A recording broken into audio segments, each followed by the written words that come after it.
আর সরাসরি নজর রাখতেই হচ্ছে স্বাস্থ্য পরীক্ষার জন্য জোকা ইএসআইতে নিয়ে যাওয়া হচ্ছে শঙ্কর আঢ্যকে। সেই ছবি সবার আগে টিভি9 বাংলার পর্দায়।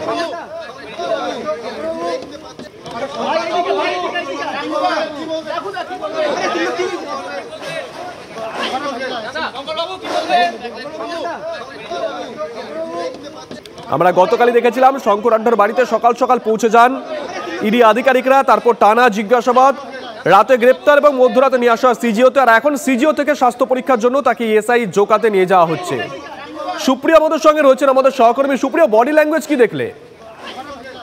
দেখো, তার শারীরিক যে পরিবেশটা তাতে কিন্তু যথেষ্ট মানসিক একটা যে চাপের মধ্যে তিনি আছেন সেটা কিন্তু স্পষ্ট ছিল। কারণ সংবাদ মাধ্যমের তরফ থেকে বিভিন্ন প্রশ্ন করা হলেও কার্যত কোনো কিন্তু প্রশ্নের উত্তর শঙ্কর আঢ্য মেডিকেল চেকআপের জন্য তখন তাকে বের করা হচ্ছে কোনো উত্তরই তিনি দেননি। এবং গতকাল যখন তাকে গ্রেপ্তার করা হয়েছিল, গ্রেপ্তারের পর তিনি বিভিন্ন মন্তব্য করেছিলেন, কিন্তু আজ কিন্তু যখন তাকে সিজিও কমপ্লেক্স থেকে মেডিকেল চেকআপের জন্য নিয়ে যাওয়া হলো ইডি তদন্তকারী অফিসাররা কেন্দ্রীয় বাহিনীর জওয়ানদের সঙ্গে নিয়ে, সেক্ষেত্রে কিন্তু কোনো সময় সেই সময় বিভিন্ন প্রশ্ন করা হলেও কোনো প্রশ্নেরই তিনি উত্তর দেননি। এবং ইতিমধ্যে জোকা ইএসআই হাসপাতালে এখনো পর্যন্ত আমরা ইডি সূত্রে যেটা জানতে পারছি যে জোকা ইএসআই হাসপাতালে নিয়ে গিয়ে তার স্বাস্থ্য পরীক্ষা করা হবে এবং তারপর তাকে ফের সিজিও কমপ্লেক্সে নিয়ে আসা হবে এবং আজ দুপুরে তাকে ইডির বিশেষ আদালতে নিয়ে গিয়ে পেশ করা হবে এবং ইডির তরফ থেকে তাকে হেফাজতে চেয়ে আবেদন জানানো হবে।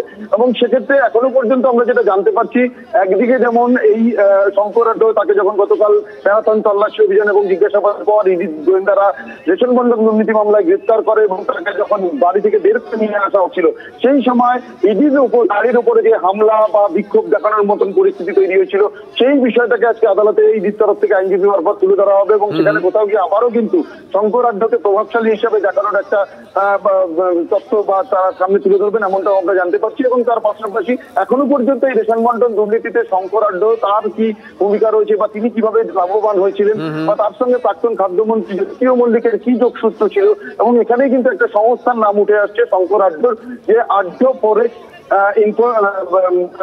লিমিটেড, যেটা মূলত কিন্তু একটা ফরেন মানি এক্সচেঞ্জ সংস্থা। এবং এই সংস্থার মাধ্যমে এই রেশন বন্টন দুর্নীতির কালো টাকা বিভিন্ন ভাবে সাদা করা হয়েছে বা হাওলার মাধ্যমে বিদেশে পাঠানো হয়েছে, এমন তথ্য এমনটাই কিন্তু মনে করছেন তদন্তকারীরা। আর সেই সংক্রান্ত তথ্য প্রমাণ তাদের কাছে যেগুলো এসে পৌঁছেছে তার উপরে ভিত্তি করেই কিন্তু আজকে আদালতে ইডির তরফ থেকে তাকে হেফাজতে নিয়ে আবেদন জানানো হবে। বেশ, নজর থাকবে সুপ্রিয়, নজর রাখো। একই সঙ্গে দুটো ছবি আমরা দেখাচ্ছি। দেখুন, সিজিও থেকে বের করা হলো শঙ্কর আঢ্যকে, অন্যদিকে জোকার পথে এই মুহূর্তে জোকায় নিয়ে যাওয়া হচ্ছে এসআই জোকাতে শঙ্কর আঢ্যকে, তারপর সেখান থেকে তাকে আদালতে পেশ করা হবে। সুপ্রিয় গুহা আমাদের সহকর্মী যে কথা বলছিল যে আজকে ইডির তরফ থেকে তাকে হেফাজতে চাইতে পারেন ইডি তদন্তকারী আধিকারিকরা, সেক্ষেত্রে তাকে জিজ্ঞাসাবাদ করার মূল বিষয় হচ্ছে তার ব্যবসা সংক্রান্ত কি ব্যবসা তিনি করতেন, কোনো রকমভাবেই সেখানে রেশন দুর্নীতি টাকা খেটেছিল কিনা, গোটা বিষয়টাই জানতে চাইছেন ইডি তদন্তকারী আধিকারিকরা। এর পাশাপাশি সূত্র যে কথা বলছে, সুপ্রিয় যে কথা বললো, গতকাল যখন শঙ্কর আঢ্যকে কলকাতায় নিয়ে আসা হচ্ছে সেই সময় ইডির আধিকারিকদের বাধা দেওয়া হয়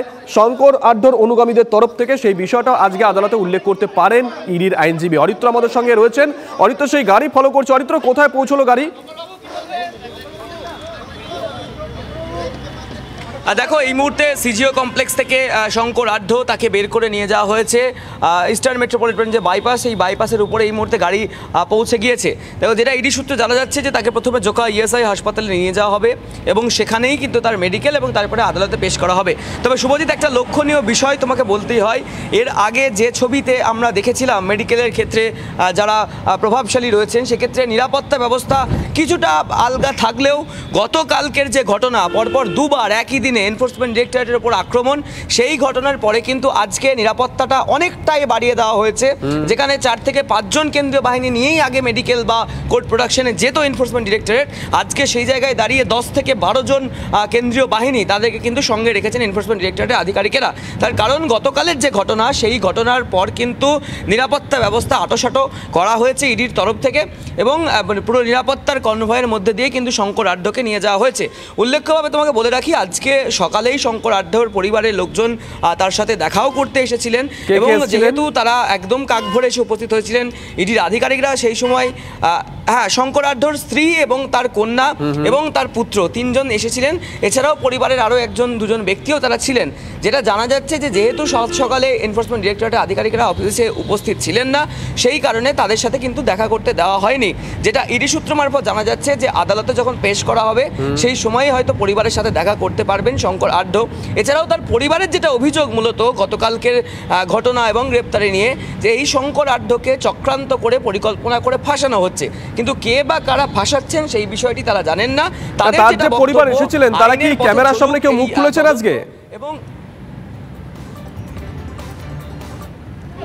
দেখো, একদমই তার স্ত্রী এবং কন্যা দুজনেই TV9 বাংলাকে জানিয়েছেন যে ঘটনায় তাদের শঙ্কর আঢ্যকে গ্রেপ্তার করা হয়েছে সেটা সম্পূর্ণ মিথ্যা ঘটনা, এবং যে 8 লক্ষ টাকা উদ্ধারের খবর আমরা পেয়েছি ইডি সূত্রে, সেই টাকা উদ্ধারের প্রসঙ্গেও যেটা তারা জানিয়েছেন যে একজন ব্যবসায়ীর বাড়িতে টাকা থাকাটা স্বাভাবিক, এবং সেই টাকাটা কোনো বেআইনি টাকা নয়, নিজস্ব জমানো টাকা এবং ব্যবসায়িক কাজের জন্য ব্যবহৃত টাকাই তাদের বাড়িতে ছিল।